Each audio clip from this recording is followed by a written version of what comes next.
Carlos, when you talk about a turbulent year ahead, is it because of a lack of demand? Is it because of competition from China? Is it because of politics? Or is it because, frankly, people are just pushing back against pricing? Well, I think it's because all of the things you said, but we did not say it was more turbulent than 23. We said it was turbulent, which means, our industry and specifically Stellantis is now used to manage turbulent situations. It's obvious that from an economics, geopolitics, technology, offensive of Chinese competitors, we expect 2024 to be quite turbulent, indeed, quite dynamic. But you know also that Stellantis is all about sports. It's all about racing.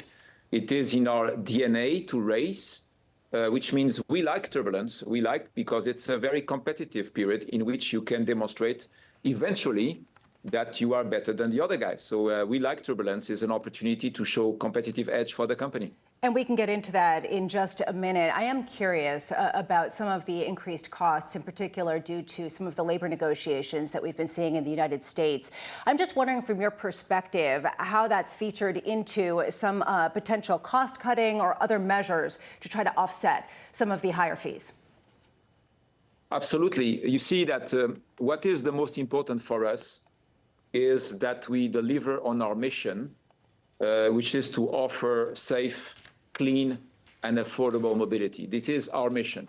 Right now, we know that we have a challenge on affordability. Affordability means that we need to absorb the additional cost of the EV technology. It's around 30 to 40%. So we need to absorb it.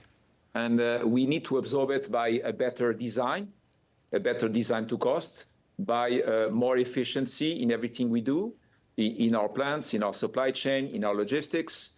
We need to make sure that at the end of the day, when we go to market, we have the most optimized strategy in the way to go to market. All of this is creating a huge area for optimization to accelerate the productivity that will mitigate the additional cost of the technology in order for us to make it very simple to sell BEV cars at the price of ICE cars. This is the mission we have, and we expect to work very hard on that. The good thing is that as we delivered record results in 2023, we at the same time recognize that we did not do everything right. So all the things that operationally we did not do in a perfect way in 23 represent as many opportunities to do it better in 24 and contribute at one point in time to bringing BEV products to the market at the price of the ICEs. That's our mission. Well, to get to that mission, does this mean more layoffs of people in the U.S. to compensate for some of those wage increases that happened at the end of the year? What it means is that we are in a transformation. Perhaps it's good that we take a few seconds to explain that a transformation is not an addition, which means as we are expected to transform our industry to a more automotive tech-oriented industry with zero-emission vehicles, what we are going to do is we are going to transform. Transform means less here and more there. Let me give you an example. We have been creating a very significant brand new division of software engineers with more than 4,000 software engineers just to take care of the infotainment, take care of the new electronic architectures, and make sure that we bring all the services in the car that the consumers are expecting from us. So we are creating tons of jobs on software engineering. We may need less in other kinds of technologies, like, for instance, internal combustion engine technologies.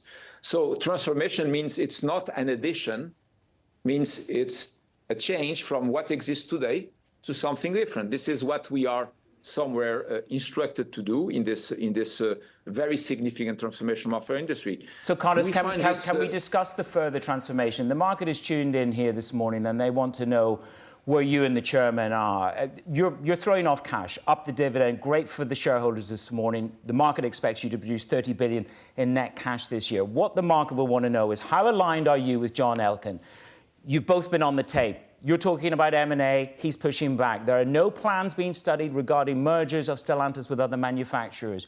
You're the CEO. We know you're an advocate of M&A. How aligned are you? Are you actively lobbying John to engage in M&A. Are you at odds or are you together?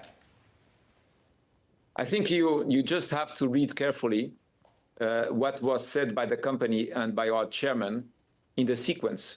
The company said when those speculations, which by the way are pure speculations, when they appeared, we said there is nothing ongoing.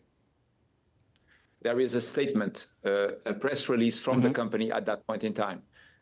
24 hours later, the chairman, John Elkann, confirmed the same way.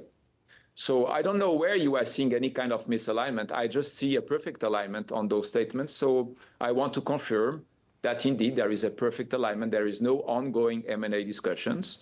There is the perfect recognition that in the future, the companies which are not fit to face the Chinese competition may put themselves in trouble.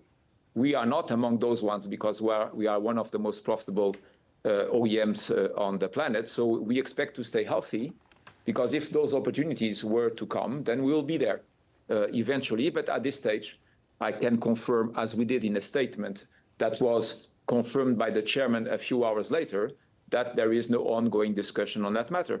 So there is no misalignment and there is no M&A discussions right now. That was a pure speculation from a certain number of media, and you know perfectly well where it's coming from. Carlos, just quickly here, I am wondering, though, if you're basically saying that even without M&A, without making any acquisitions, Stellantis can compete on the electric vehicle front with China, given the current structure. I think we can. I think we can. The only open question will be the speed at which we are going to progress. I think we can. I think we have enough ideas.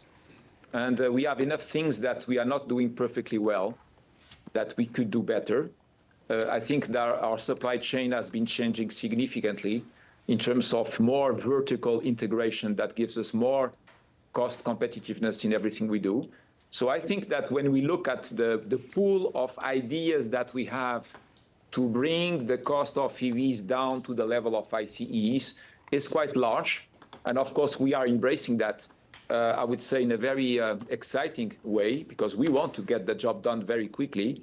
Then are we going to be able to do it as fast as we wanted to? That's something we'll see in the future. But there is a very important thing you can see already now, is that in the European market, we are bringing the new EC3 Citroën at 23,300 euros, let's say $25,000, with a mid-trim, with the full equipment and features, and that car is perfectly fit to face the Chinese competition. So we are already there, and that car is sold with some profit. Not as much profit as we would like, but it's already there. So we are getting there, and we expect now to accelerate.